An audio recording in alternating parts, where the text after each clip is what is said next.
kind of scary times for the field of education, but I'm positive that it would go in the right direction. And we definitely, for sure need more Black educators in the field. What is it going to take? Maybe telling stories like this to say, hey, I was a teacher. I was in the field of education for 13 years. And even though I had to pivot, look what it have done for me in the long term, in the long run. Welcome to The Exit Interview, a podcast for Black educators. This podcast is more than storytelling, it's archival justice. For too long, the voices of Black educators who have left traditional spaces in education have been silenced, dismissed, or left out of the record. Here, we reclaim that narrative. Every interview is a living archive capturing the wisdom, resilience, and truth of Black educators who have shaped classrooms, communities, and generations.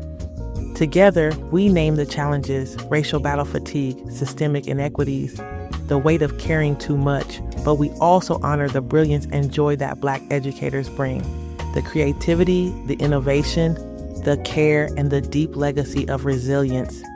Each episode is both a testimony and an offering, an act of preservation for those who came before, and a guide for those still walking this path today. By listening, you are helping to ensure that these stories are not lost but held, celebrated, and passed forward. So take a breath, settle in, and join us as we honor the past, uplift the present, and reimagine the future of education together. All right, folks, welcome back to The Exit Interview, a podcast for Black educators with me, your host, Dr. Asia. And I said this before, we're in season 6, and it's feeling really good to be back in the studio. Today, we have Latoya Turner on our show, and I'm so excited for lots of things. One, we are both from Detroit. And I had to say that right away because Detroit folks, as soon as she started telling her story to me in the back, like our pre-interview, I was like, oh yeah, that hustle culture is real. And you'll hear about that in her interview. Welcome to the show, Latoya. How are you? I'm doing well. Thank you so much for having me. Yeah, of course, of course. Go ahead and tell the folks a little bit about yourself. Yes. So my name is Latoya Turner. I'm originally from Detroit, currently living in Cincinnati, Ohio. I'm a mother to a 5-year-old son. His name is August. He's an author, which is something that I'm super proud about. I'm an educator, an author, an HBCU graduate, and someone who's really passionate about education. This year, the end of last year, I turned 40. So I'm in this new space and new era of my life. I'm out of the classroom and, just embracing it all. So overall, that's kind of the gist of me. I didn't know this. You said August is your son's name? His name is August, yes. Oh, that's awesome. Well, this is not typically part of the interview, but tell us a little bit about him being an author. I'm interested in that. Yeah, so I'm an author of 2 children's books. So he would go to different events with me as I was vendoring or hosting events. And he kept saying, Mommy, we keep selling your book. I want my own book. Me being a person who loves literacy and his room is full of children's books, I was like, you know what? Let's publish your book. So he was with me through the whole process. Like, what do you want your book to be about? He told me all the things he wanted his book to be about. And I was able to get that published for him in 2025. And I will say, since he has become an author, he goes around telling people that he's an author, and his love for literacy and books have grew prior to him being an author. Oh, I love that. And what's the name of his book? His book is titled August University. It's his world. It's a made-up university and all the things that he loves. Oh, I love that. All right, folks. So already off the bat, go ahead and check out August's book. Thank you so much for sharing that. All right, so let's go ahead and jump into it. So tell us about your education journey. How did you know that education was for you?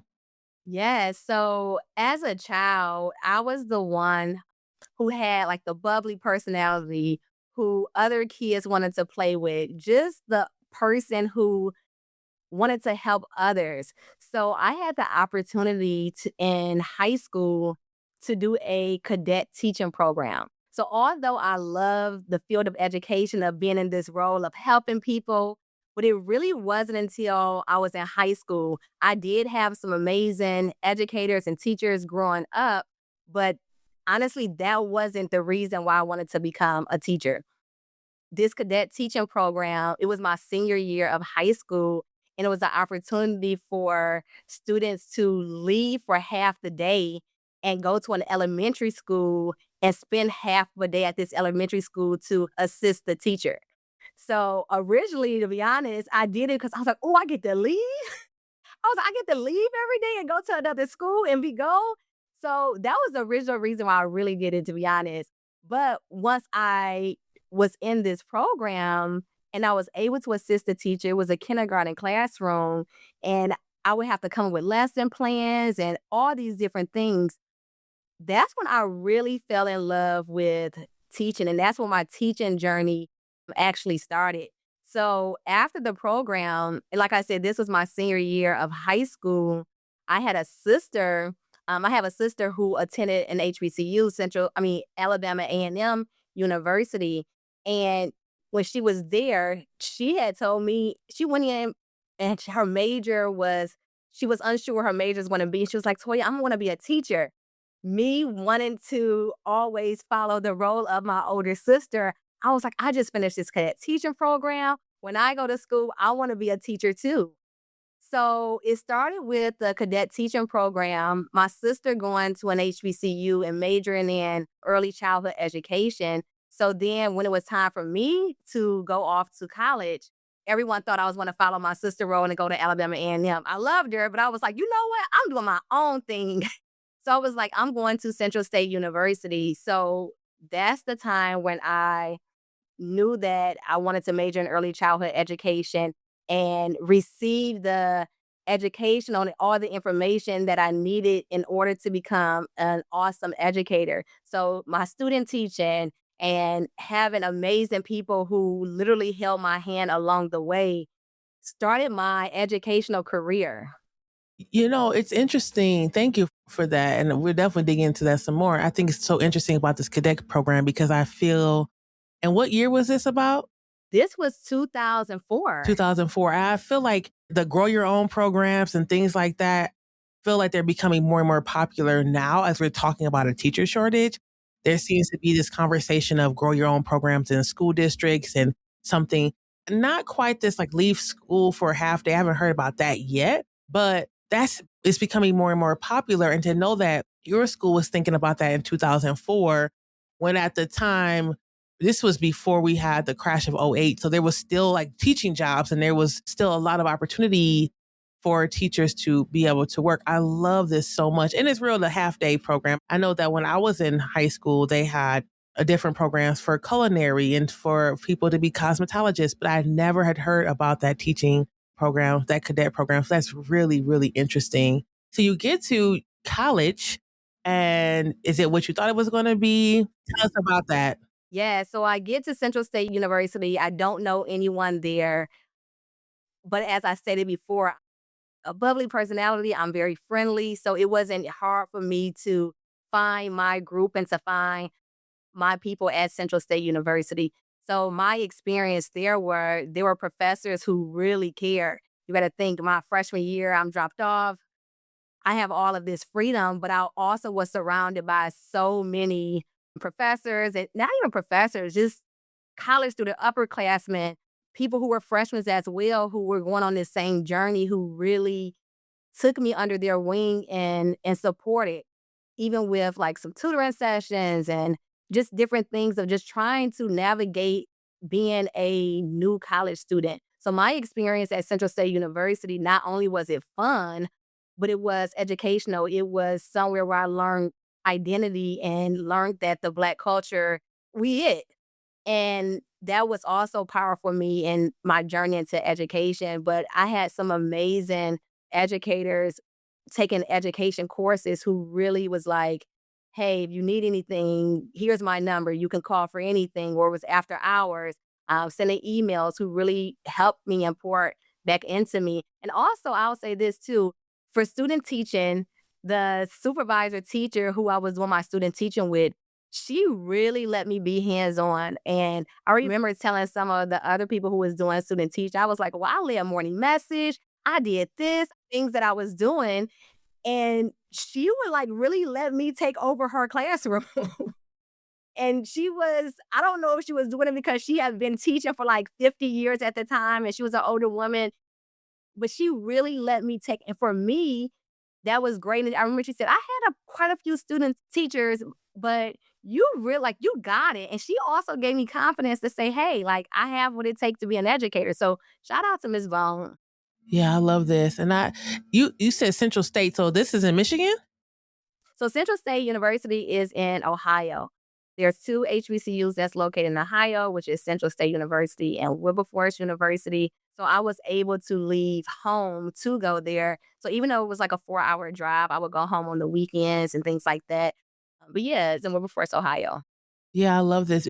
The experience in college is what really, for a lot of people, makes or breaks their a long time in their trajectory of right how they feel about their learning, how they feel about their career. And so for you to not only have excellent professors and like you said, upperclassmen and just people supporting you, then also going into student teaching and having someone who taught for so long and had seen so many student teachers and gave you that confidence is fantastic. I'm so glad you had that experience. So from there, you graduate, and what did you do after that? So yeah, so I finished in December of 2008, and at Central State at the time, they didn't have any December commencement. So I moved back to Detroit. So I moved back to Detroit, and from December to August, I worked for like this after school programming because at the time I was finished in December.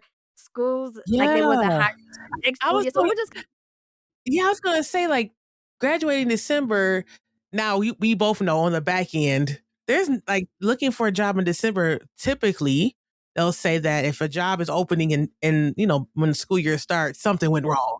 Right. And so that's really interesting. But I'm sorry, go ahead. yeah. So I finished in December. I was like, am I gonna get hired in December? And I did not in a teaching role, but I was able to work for this after school programming. So here's what's the thing. So when I moved from Ohio to teach in Michigan, they had two completely different teaching certifications. So Ohio, I had to take the practice, and in Michigan, they didn't have to take the praxis. So some states require different certifications. So that was kind of a setback for me. So I had to get like a temporary license. So I had to go through all of these different things. And I think that I wasn't really prepared. But that following year in August, where I was teaching where I was like the after school program coordinator, I was able to start working there. So it was a charter school in Detroit, and I started teaching first grade there. That was my first year of teaching. I was nervous. People think I look young now, but then I really looked like a baby. I remember parents would come in and was like, "Where's the teacher at? Where's the teacher?" And I was like, "Me, I'm Miss Turner." But no, but my first year of teaching, it was absolutely amazing. Like that year, it was difficult of trying to manage my classroom, lesson plan. And really, even though I said like I had the confidence in college, but when I was in this new space of being the teacher and I was in charge, I had to really find my way again because I'm the new teacher, I'm the young teacher.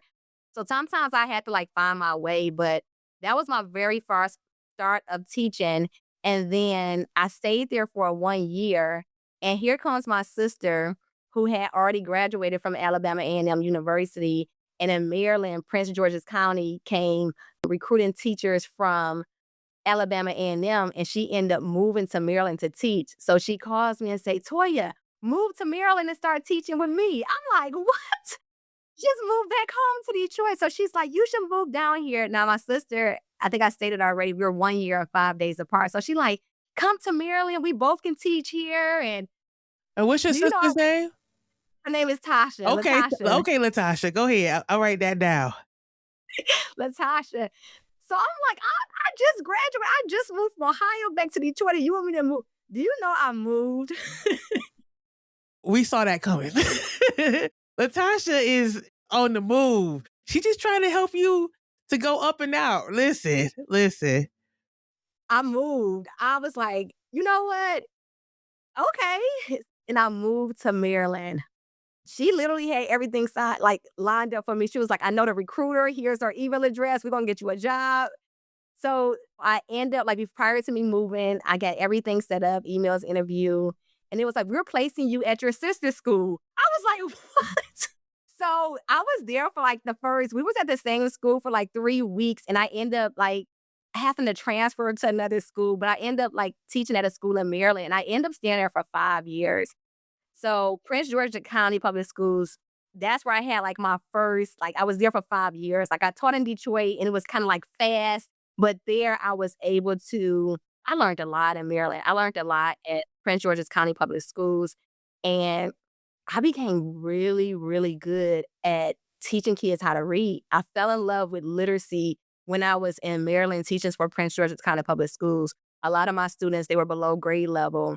And my first year there, like most of my students left my classroom reading on or above grade level. And it happened again the next year and again the next. It wasn't like you had a good class or a good group. It kept happening every single year.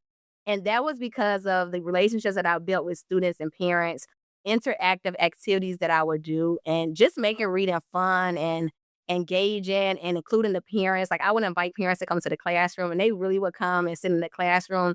But yeah, that's when I really fell in love with literacy and really like fell in love with teaching after being in one place for so many years. Yes. So I taught at the time in Maryland, I taught first and second grade while I was in Maryland. And then my sister, she moved to Cali. She was like, I'm with her fiance. She moved to Cali. So I was like, you know what? I'm going back to Detroit. We was not supposed to even go this way with her name in it so much, but she really kind of shaped as older sister my way into like the field of education. So she ended up moving to California. And at that time, I was like, I'm headed back to Detroit. So I moved back to Detroit and taught 1 year in Southwest Detroit. That experience, it was a lot of that was different. It was a lot of EOL students. The parents were so active and so engaging. And I was like, okay. So I've taught in Maryland. And so in Maryland, I was able to teach at 2 different schools. I had taught in Detroit. So I'm like, yeah, I'm making my way around. But I also saw like a trend. Like even though I was moving from place to place, I also saw a trend. And the trend was that our students do need assistance. They do need help. Literacy scores was really low overall, but there was a lot of parents who really cared about their child's education from my experience and really wanted to be involved in their child's life. Let me hold that thought because I want to ask you a different question, a little back a little bit. And I don't want to interject just for a second. And this is going back to your sister actually for just 1 second. And then I wrote this down so I don't forget the trend. So we don't get off track. So, you said, you didn't have plan for it to be this way, that you were going to kind of be moving around like this. But I think sometimes we talk about push out in schools and how Black educators feel pushed out. But there also, I talk about this idea and this concept of pull out, which is when our family and community pull us out of an education space, right? And sometimes it's pull out of education, period, like altogether in a different career. And sometimes it's from one place to another. So when you talk about your sister saying like, come here, come here, come here, I think that it's really interesting. I mean, you did that. You moved and you just made a decision like, no, I'm going back to Detroit. I'm done with that. But when I think about the people who are recruiting or in human resources or whatever people's job is to get folks into their schools, I think that a lot of folks forget that people like you have a sister. So that the folks in Detroit, even though you said you learned a lot and it was like kept working, that 1 year, your sister's influence on you had a lot more push than the school district. And I think that I just wanted to stop and say that because I need folks to understand who are listening that this is a perfect example of we try to recruit people, but if your sibling or your spouse or your parent or whatever says, no, come here, or don't work at that place, or I used to work there and it was a terrible place, it does impact how we show up in the space. So I just wanted to say that, and then we can go back to the trend. So you can follow up with that if you wanted to, but I did want to just stop and say that. And I like the way you put that too, because I don't think I've thought of it that way. And as I'm telling this story, I don't think I haven't even told this story and really said it out loud. Every time the story, her name is keep coming up, which is I'm like laughing, but I really never even thought of it that way. Yeah. So the trend, so me moving to Maryland and Detroit, it was like, okay, our babies really need us. They really need assistance. They really need to hone in on literacy, but then also I had really active parents too. And I know that's something that people say, like, parents don't care, parents are not active. I really had parents who were active, but I was active in inviting them in as well. So after the year of teaching, moving back to Detroit, I stayed there for 1 year and then I ended up moving to Cincinnati, Ohio after the year. So I was in Detroit for that 1 year and then I moved to Cincinnati for Black Love. And I moved to Cincinnati for Black Love, and I was like when I moved here, I was like, "I cannot believe I have moved again." So, after the 3rd time of me movement and it was worth it because I feel like, my family is here. I've created a family here, and also I've started something bigger than what I ever even dreamed of here, and that we'll talk about a little bit later. Now, wait a minute. You got to back up. So I'm not in my head. I'm like, yeah, Black love. But for the audience, explain. So, my partner and I, we met at Central State University. We didn't talk for a while after that, and then over the years of me, being in, like, the end of Maryland and back to Detroit, we reconnected. Mind you, we went to college together, so we knew each other for a long time, and then I was like, "So, are you moving to Detroit or am I coming to Cincinnati?"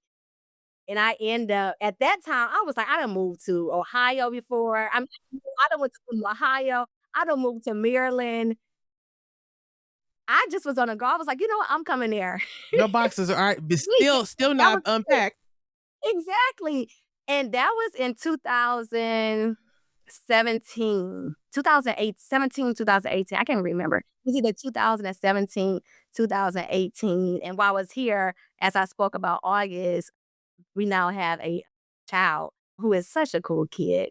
I just had to clarify the Black. I love Black love. I have Black love myself, but I wanted to make sure people understood. Like, is that a book? Is that a movie? What is that? Black love is what it sounds like. So thank you for But clarifying. yeah, Yeah. you're welcome.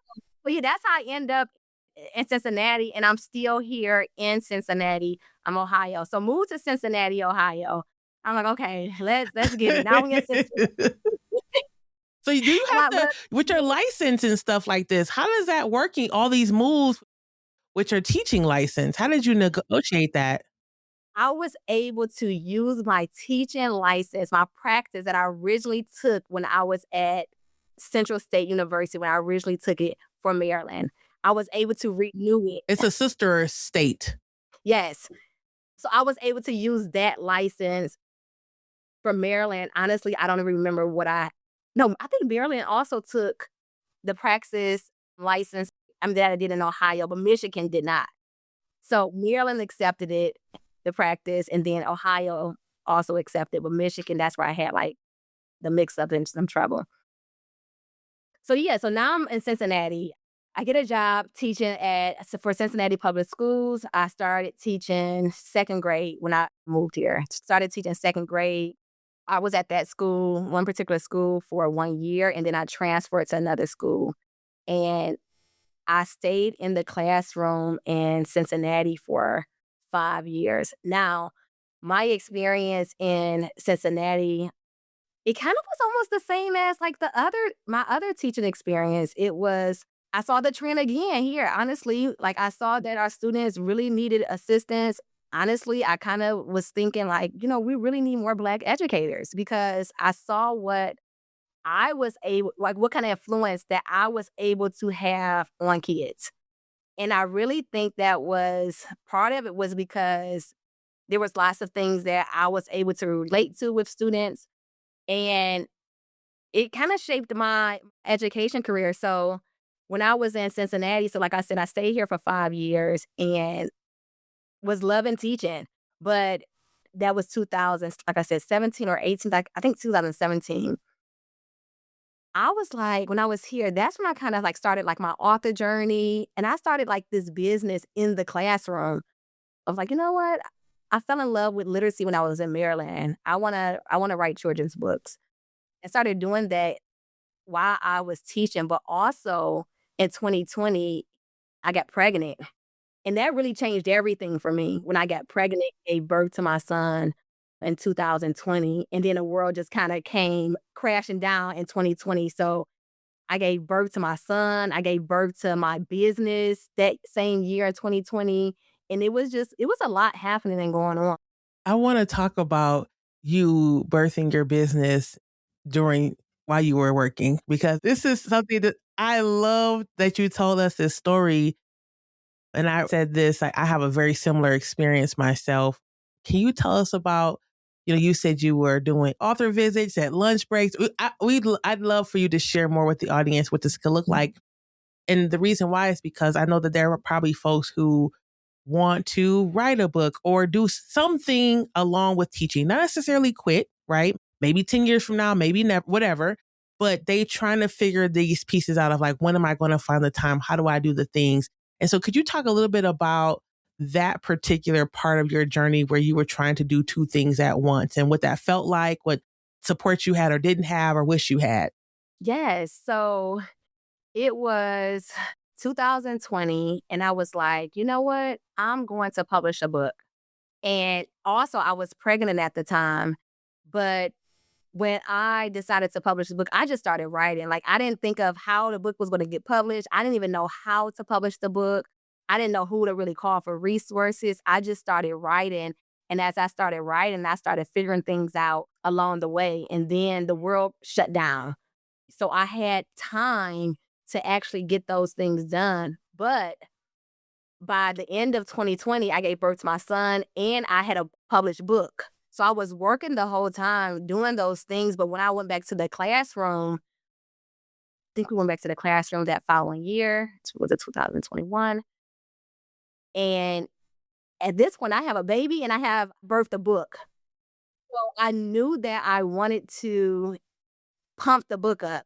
And I couldn't do it really when I left the classroom and go home because now I got a baby to take care of. So at this point, I was probably 10 years in the field of education, and I had it figured out. Like, I would have my lesson plans. Sometimes I would like forget the lesson plan. I know what to do. At that point, I have found my rhythm. So on my lunch breaks at this point, I would be like drafting up one pagers. I remember people had reached out to me like, "Hey, can you do an author visit?" And I'm like, "What time?" And I was like, "I got a lunch break at this time. I have like 30 minutes during this time." And I would like, instead of me, because sometimes I would have to like, not have to, but sometimes I'll like leave the building, and not often, like leave the building, go get some coffee just to kind of step out of the classroom because I started to feel like I was in this box. And I felt like I was in this box, and then also I was at a time where I wanted to be creative, like more creative than being a classroom teacher. So I was like, "What time?" It was like, "Well, what time do you have?" I was like, "I have a 30-minute break." So I would start doing things like that. So hosting author visits during my lunch break, or if I had like a little bit of extra planning time. And teachers really don't have time to do all this, but I literally made it a point to do all of this. And then I will say this too, the principal, Dr. Mack, she was very supportive. I was like, "Can I host the author visit and have the whole school involved?" And she was like, "Yes, we can do that." And she like purchased my books for me, the interview for the news. Like, I have reached out to the news for an interview just about like my author journey. And I was like, "Can they come to the school and I go in the library and have an interview with the news?" And she allowed me to do that. And this didn't have anything to really do with like the school itself. This had everything to do with my business. So the principal, she was very supportive of what I was doing. And it all tied back to literacy, and it all tied back to community and family engagement, because when I had this author visit, I was like, the parents can come too. So it worked. But for any educators who think that you can't teach and do something else, I feel like education is the perfect career to do something else. You could choose to have long work hours, but you really don't have long work hours unless you choose to stay at the school until 6 or 7 p.m. at night. You have the summers off, you have breaks. So use your time wisely, and whatever it is that you want to do, get it done. Yeah.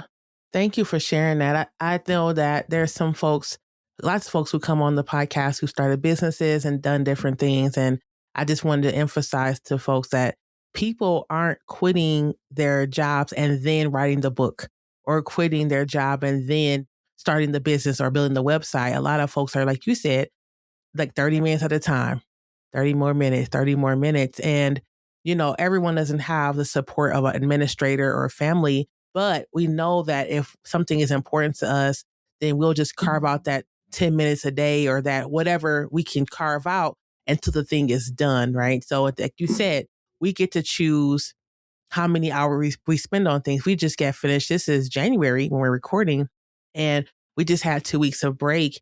And so hopefully there are educators out there. There are folks maybe in nonprofit sector who spent that 2 weeks building their dream or continuing building their dream along with rest, of course. And I hope, but I appreciate you answering that question because I really think it's really important that people understand that two things can be done at once with some balance and some support if you can get it. So thank you. I appreciate that. So sounds like your school was supportive. Sounds like everything was going well, but you're not in the classroom now. So what happened? What was that transition? Yeah, so I told you, like, I felt like I was in this box and I am in this entrepreneur space. I'm in this space. I want to be creative. I'm a new mom. I'm tired. 2020 is happening. The students come back. We can't go to the gym. Kids can't eat in the cafeteria. I just felt like I got to get up out of here. And I was betting on myself. So I originally was like, you know what? I'm going to leave the class. I'm going to leave being a classroom teacher and I'm going to just focus on my business. And I didn't even have a plan for real, but I saw something big for me. Like I saw the light at the end of the tunnel and I didn't really know what it was. Like I just wanted to be an author. Really, that was it. But before I just up and left the classroom without the plan, on the news, it was a program that came on the news like, Black male educators, new tutoring program coming to Cincinnati. Men between the ages of 18 and 24 years old are going to be placed in preschool classrooms throughout Cincinnati to help to develop a pipeline and to implement literacy resources. So I was like, oh, that is so cool. That's so dope. Like, I want to do that. I want to coach the young men. And I had a coworker who worked at the first school that I worked at in Cincinnati, and she was like, she texted me like, "Hey, Toy, did you hear about this program?" I was like, "Actually, I did." And she was like, "They're hiring for a literacy coach, and I have an interview, and they looking for someone else." And I was teaching. She was like, "What, you leave the classroom?" I was like, "Yes." And you got to think like at that point, I'm 13 years in the classroom, so for me, to say yes like that, that's scary for a lot of. I mean, it was scary for me too. But you had already decided, like you already felt in your spirit it was time to go. You kind of manifested the phone call, right? Because you like, it's time, it's time. You didn't know how, but you just felt like you had accepted that in your spirit. So that's interesting. Go ahead. Yeah, so I was like, "Yeah, I saw this program on the news." So she was like, "Okay, I'll like send me your resume, I'll pass it on." And I had the interview and I got the job. So I accepted the job. It was like May of I forgot the year, probably May of 22, May 2022. When I left the classroom, I knew I wasn't coming back. Because I had got the job and I didn't even tell anybody, like, I knew that I wasn't coming back to the classroom, so I was, like, packing up, and in my classroom, it looked really empty because I started, like, taking stuff out the classroom, like, put it in my car, like, things that I wouldn't normally take. So I started Staplers, pencil sharpener, light fixtures. slowly taking, like, things that I probably normally would not have taken if I was just coming back, so I'm, like, slowly taking stuff, but I knew that I wasn't coming back.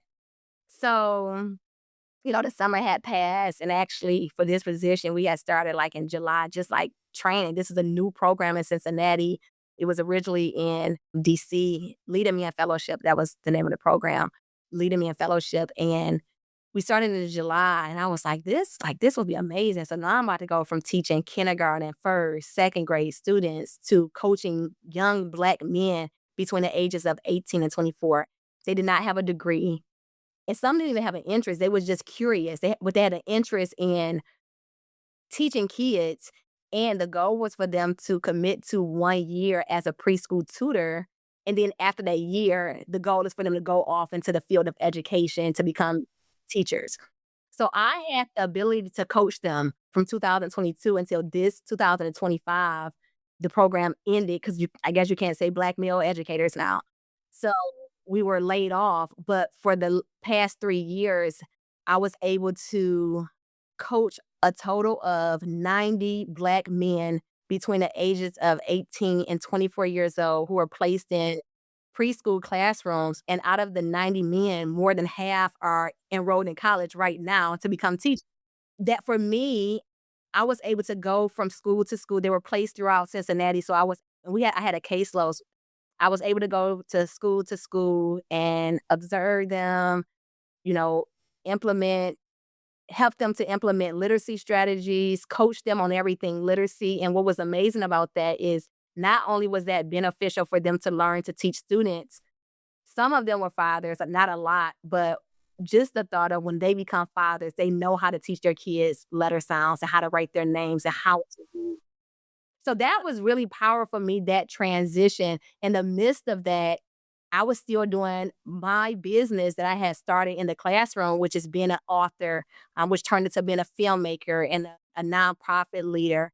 Now you gonna hit us with the "and I'm a filmmaker." And now just pause for 1 second. That definitely, I want to talk a lot about that. I just want to say something that really needs to be some time to be spent on. You said like some of them were fathers and some of them weren't, but you knew that if they became fathers, they would be able to teach this to their children. When you said that, I just got chills because the impact on community, right? 90 black men understanding literacy at the very beginning, the letter sounds, the gross motor skills, right? The fine motor skills to be able to hold a pencil and to be able to teach it to their nieces and nephews, children, grandchildren, like the ability to put in community these seeds of literacy, amazing. And I know your program ended, and this is something I feel like Center for Black Educator Development out of Philadelphia, Sharif Almeki. I need Sharif. If you can hear this, anybody listen to Sharif, knows Sharif, tag him on this because he needs to fund this program and bring it back because 90 seeds were put out into community that's going to have so much fruit in the community when it comes to literacy and advocacy, right? The number of children that will be able to do these things that may have experienced challenges if they didn't learn it from a nephew, an uncle, like I said, like I think it's an amazing program and it's really unfortunate that this administration has caused the end of something so beautiful. And of course, that's on purpose, right? Of course right? But we need to figure out how to get that funded again. So I just wanted to pause and say that is some dynamic work. And I really appreciate and applaud you for that. And is the program in DC that started it is also closed or just the one in Ohio? It is not only for black men, it is open to anybody. So Yeah, so completely rinsed down from what it was at one time. I hate to hear that.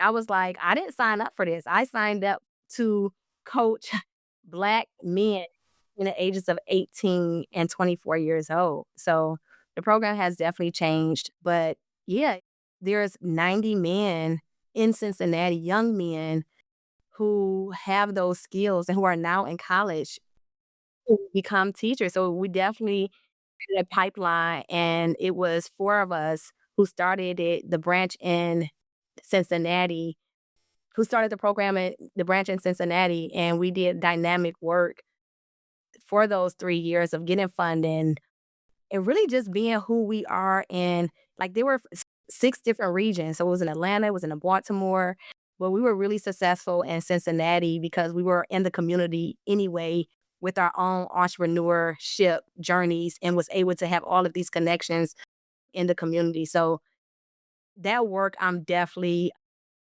proud of. And we call them fellows, and I see the fellows often. They follow me on social media, and it's just amazing to know that I've had an impact on all of these black young men who will become teachers of the pipeline we created.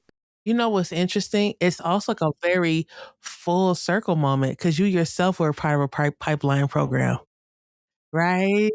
Right? And so to say like you were, the seed was planted in you. Yeah, you want to skip school, but in the end of the day, you had this like beautiful career and half still. And we'll talk about what you're doing now. this beautiful career that started with someone creating a pipeline program, and then you being able to do the same thing in your community is to be a part of a program so many years later is so beautiful and such a beautiful full circle moment. What's up, beautiful people? Real quick, I want to talk to you about something. If you're a Black educator or used to be a Black educator and you've ever felt like the job asked you to give everything and left you nothing, we got something for you. My good friend Stacey Taylor Brandon and I have created Podcast and Pause, an unbooked club for Black educators. Here's how it works. You listen to a curated episode of the Exit Interview on your own time, in the car, on a walk, while you're folding laundry, just like you're doing now. Then we come back together on Zoom for a real conversation about what you heard, what it brought up, and what it means to be well as a Black educator in the classroom, outside the classroom, and beyond. This isn't a training. This isn't a to-do list. It's a soft place to land, a space to reflect, to breathe, to laugh a little, and remember, you're not alone. So if you've been needing community that gets it, come pause with us. Check the show notes for more information. Follow me on Instagram, and we'll see you there. All right, peace.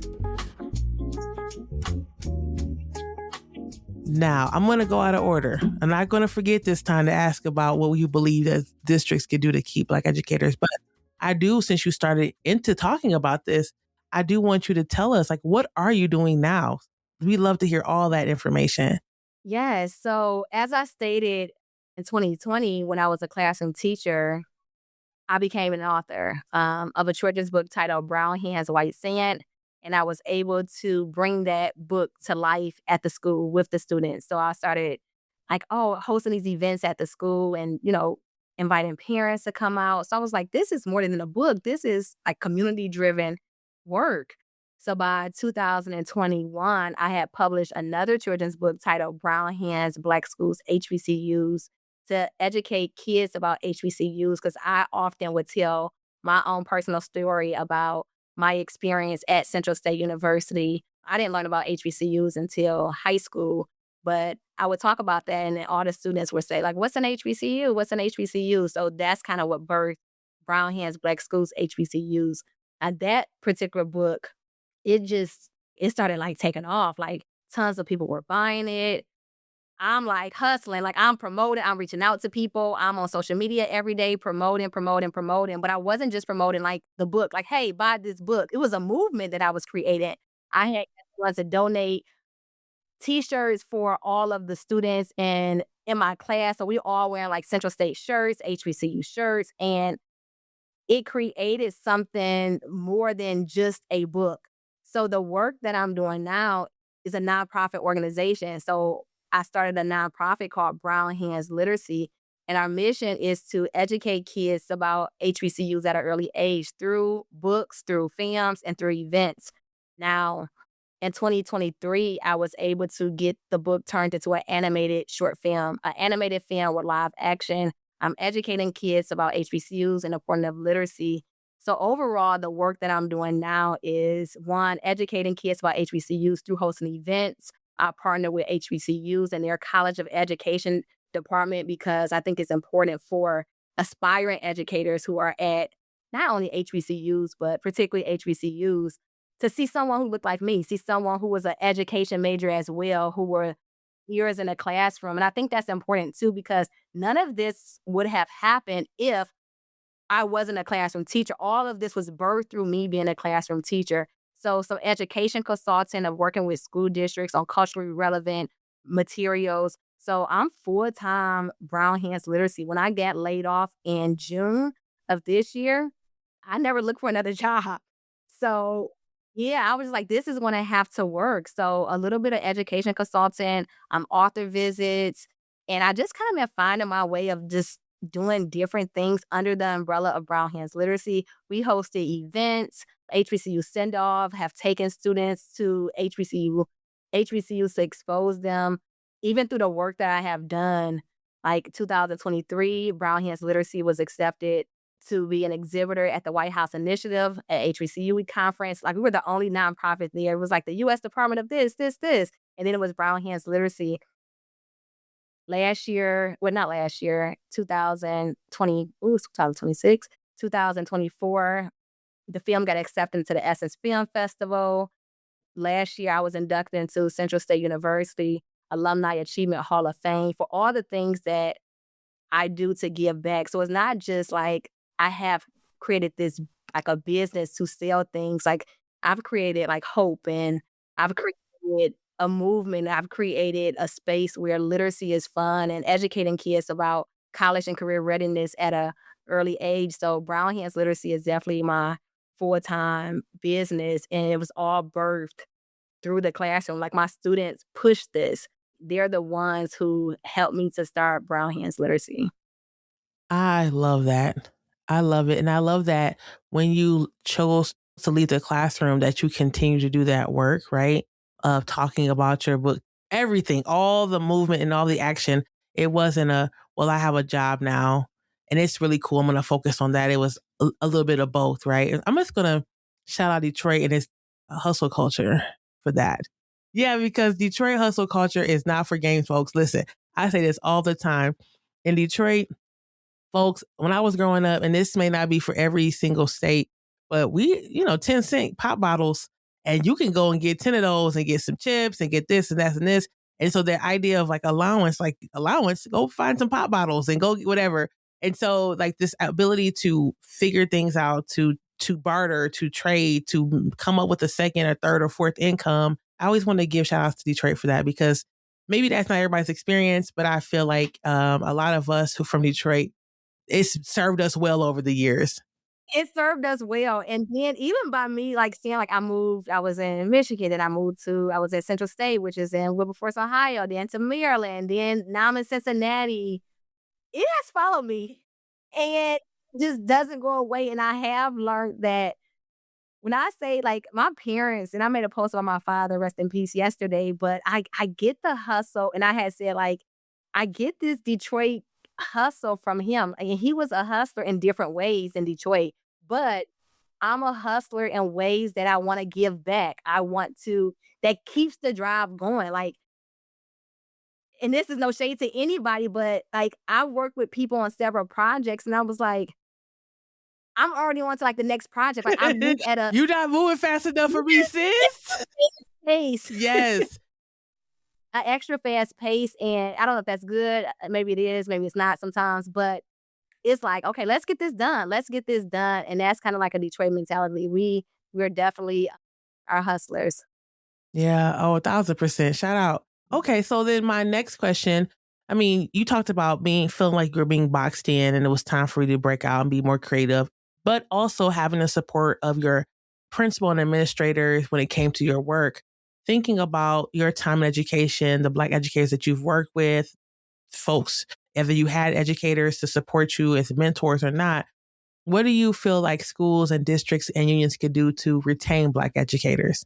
Yeah, so I think the recruitment, I'm not gonna say it's easy now because I think it's really even hard to recruit now because I feel like there's so many stories on social media. You gotta think social media is where everyone is at. It's 2026.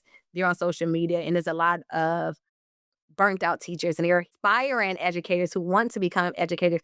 They're hearing these stories of how difficult it is, and it is.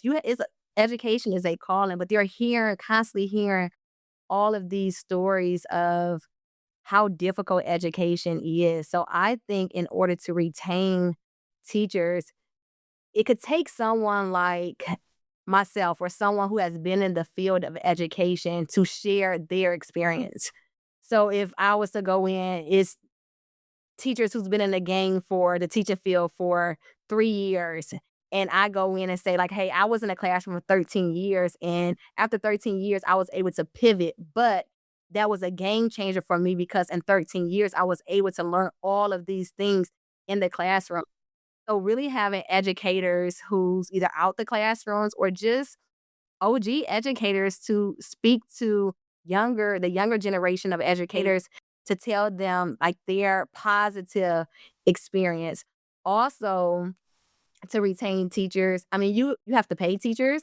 You have to give them the space to be creative. When we think of educators, we know our job. We know our job. We know what we need to do with our students. And a lot of times teachers are not given creativity in the classroom to do all the fun stuff that they want to do, to implement lessons the way they want to. They don't get the freedom to do things like that. Also, honestly, I don't even have all of the answers of what, because I've thought of different things, but the rate that is going now and how fast technology is moving, AI, you gotta really stay up on like technology. You gotta stay up on AI. I was just reading something this morning. It was like, okay, in Ohio, we have adapted this AI technology system. If you don't know how to do that, like teachers are going to feel lost. So honestly, I'm trying to think of an answer and I really don't know. It's kind of scary times for the field of education, but I'm positive that it would go in the right direction. And we definitely, for sure, need more Black educators in the field. What is it going to take? Maybe telling stories like this to say, hey, I was a teacher, I was in the field of education for 13 years. And even though I had to pivot, look what it have done for me in the long term, in the long run.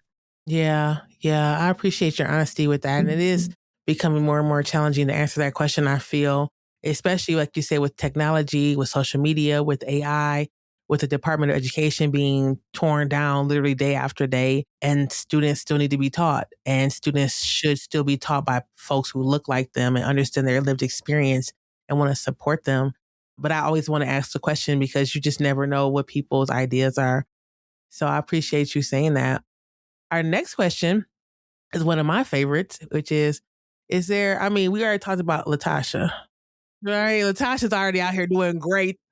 Right. We already talked about Latasha out here doing great things. All right. But is there a Black educator or educators that you would like to shout out on the podcast? Yes. Miss Booth, Miss Anita Booth, when I was in Maryland, she was the literacy maybe literacy coach, literacy something. I don't remember her title, but she would come into the building 2 or 3 times a week. Maybe she just had a contract with the district, but she would come in and she would support teachers on literacy initiatives. She would come in the classroom, support teachers. Not only the teachers, she would like pull groups in my classroom and work directly with students.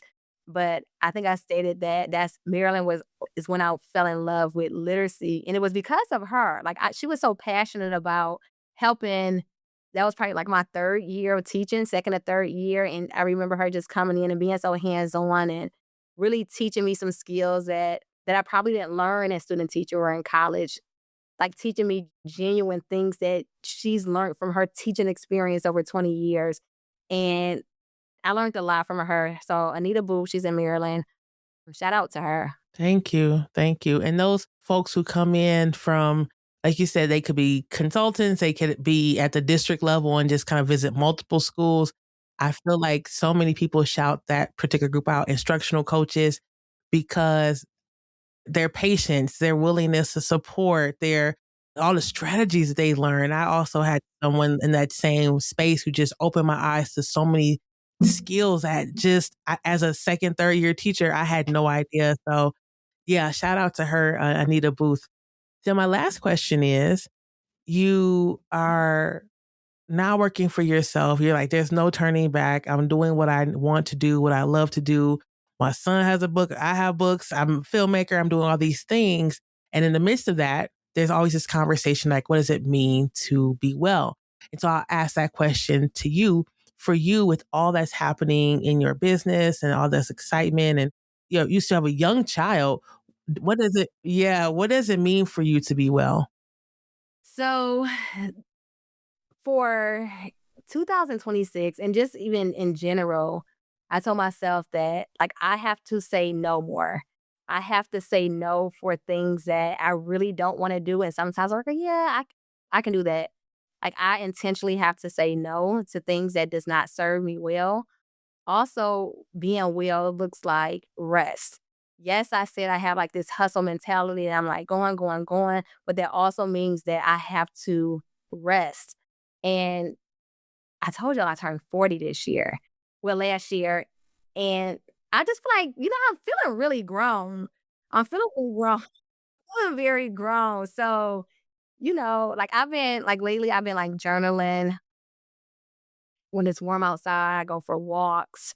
And when I need a break, I state that like, hey, I need a break. And really just I know my plans for this year is to go on more vacations, not to a conference, not to a work event out of town, but like intentionally to go on a relaxing vacation. So being well for me now looks like saying no when I don't want to do something, not thinking that I can do everything, not hustling to the point where I'm wearing myself out, and really just resting and taking breaks. And as I stated, like I do have a 5-year-old son who's busy as ever. And for me being a mother, besides the other things, that also looks like even like taking a break from motherhood, because that could be exhausting as well. When I say take a break, not leaving them, but just, you gotta go over to grandma's house for today or something like that. But that's what being well for me looks like now. Yeah, I appreciate that. And I appreciate you naming like a break from motherhood too. I think you're the first person who's talked about that on the show of like, it's okay to send them to grandma's or whatever, or leave the house and be somewhere else away from that particular type of responsibility. So I really appreciate that. This has been a fantastic episode. I've really, really enjoyed it. This folks, Latoya is out here doing great things. Latoya, tell us, how can people find you? Schools, organizations, individuals, where can they find you if they want to reach out and get some support from you? Yes, so they can reach out at brownhandsliteracy@gmail.com. On social media, our handles are Brown Hands Literacy, and then our website is brownhandsliteracy.org. Yeah, and her information will also be on the show notes for this particular episode. Thank you so much for coming on the show. I really appreciate you spending some time with us. And folks, make sure that you're taking care of yourself. If you are not from Detroit, I feel bad for you because it's a whole vibe. And make sure that you take a look at our show notes, take a look at Brown Hands Literacy on Instagram, on your socials, and we'll talk to you later. All right, peace. Thank you for joining us for today's episode of The Exit Interview, a podcast for Black educators. Every story shared here is a reminder that our wellness matters and that thriving in education is possible when we create spaces of care and belonging. If today's conversation spoke to you, we'd love to keep in touch. You can sign up for our newsletter at exitinterviewpodcast.com or connect with me on LinkedIn to stay up to date on upcoming workshops, consulting opportunities, and ways we're transforming stories into solutions through Alliance Educational Consulting. And before you close out, take a deep breath. Remember that caring for yourself isn't extra, it's essential. Whether you're an educator seeking rest or a school leader reimagining support, you're part of this growing community of care.